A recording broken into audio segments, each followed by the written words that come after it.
Welcome to the 86 Kitchen.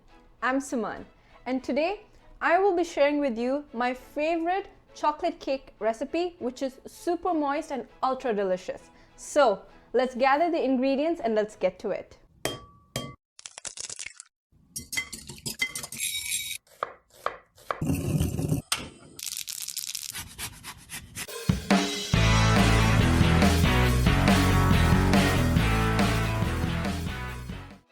Preheat your oven at 355 Fahrenheit or 180 Celsius degree. Then get to chopping some chocolate. I've used 75% semi-sweet dark chocolate. Next, we start with measuring and sifting dry ingredients. 1 cup and a half of sifted flour.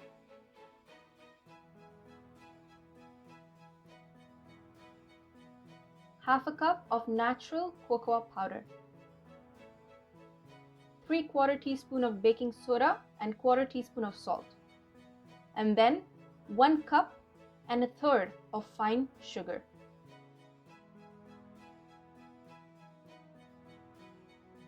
We then sift this. Sifting helps all the ingredients to combine evenly. It also helps in not adding any dry lumps to your batter. Next, in a separate container, add half a cup of milk, half a cup of some Union Jack espresso, and 2 eggs.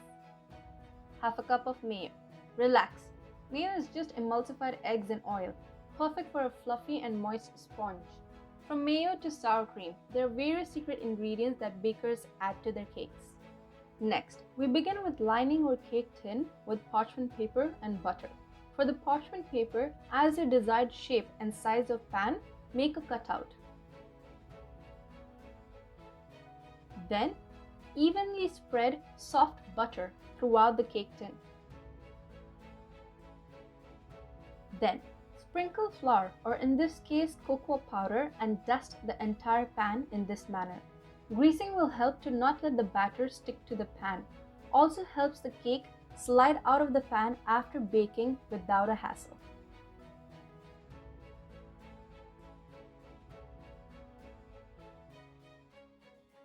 So the first step, your dry ingredients and wet ingredients have to be added at different parts while combining them. Never add all of it together, because if you do that, it's all going to be a big lump.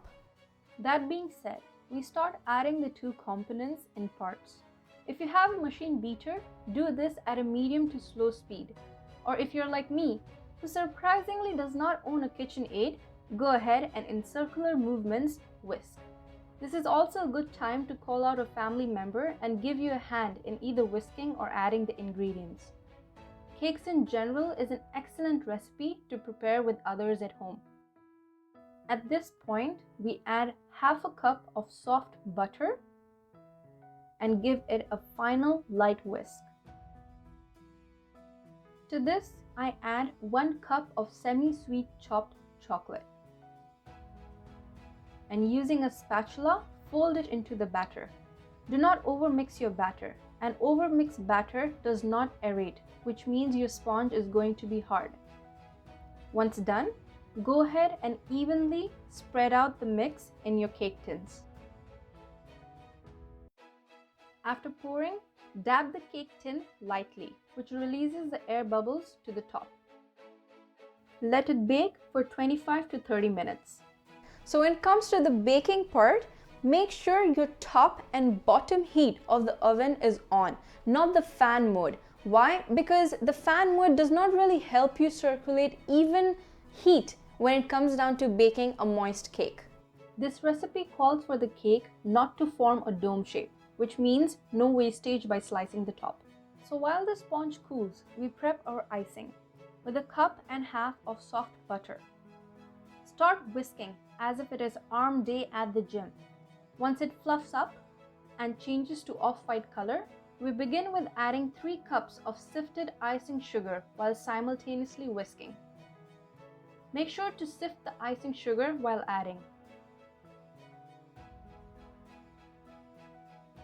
We will also add half a cup of thick cream at the same time.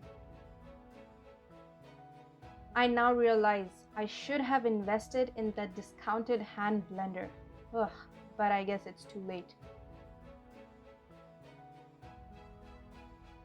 Make sure while whisking to have the icing sugar all over your table, your hands, your apron, your face, your kitchen, everywhere.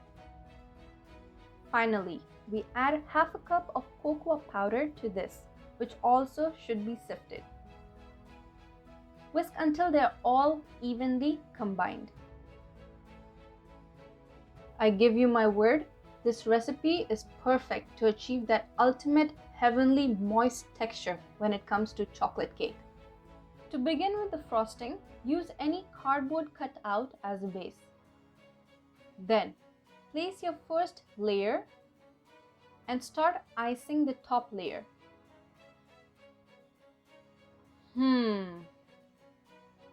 Guys, isn't this just mouth-watering yet?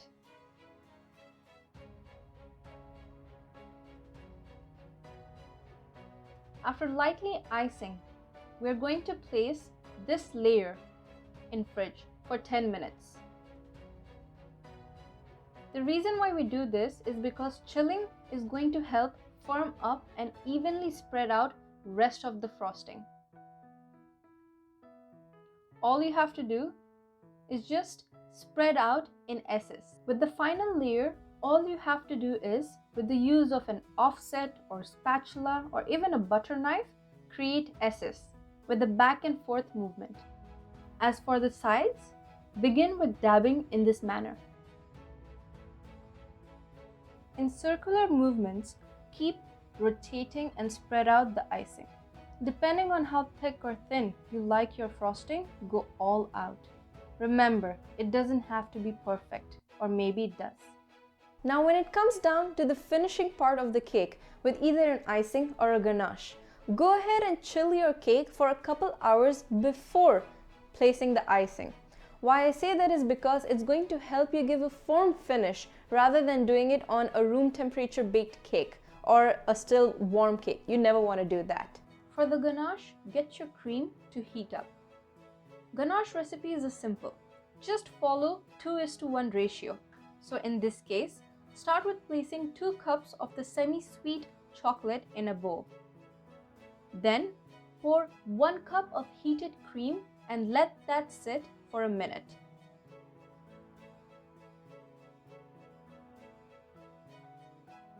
We're going to add 1 tablespoon of butter for shine and glossy finesse and give that a good whisk.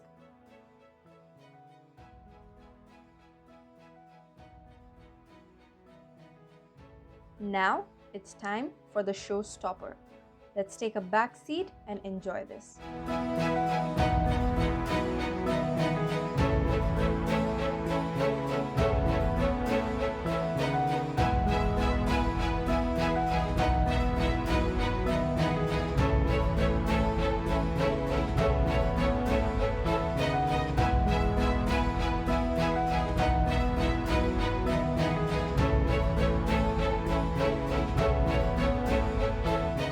Well, it's chocolate cake. There's no such thing as enough chocolate.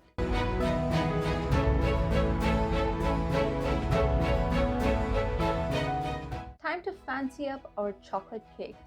I personally just love to have berries or fresh cut fruits on my chocolate cake. I also took advantage of my fresh edible flowers from my garden.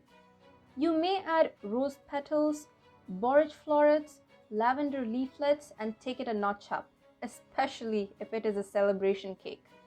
Let me know in the comments on how you like your chocolate cake, plain and simple or with garnishes. Dip your knife in hot water every time before slicing. It keeps the sliced meat and crumb free. There you go, moist and deep dark chocolate layer. And it's time to dive in.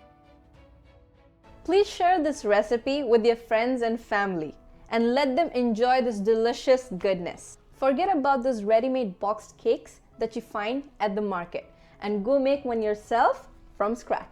Please like the video and don't forget to subscribe to the channel. Do hit the bell icon for upcoming delicious videos. See you guys next time.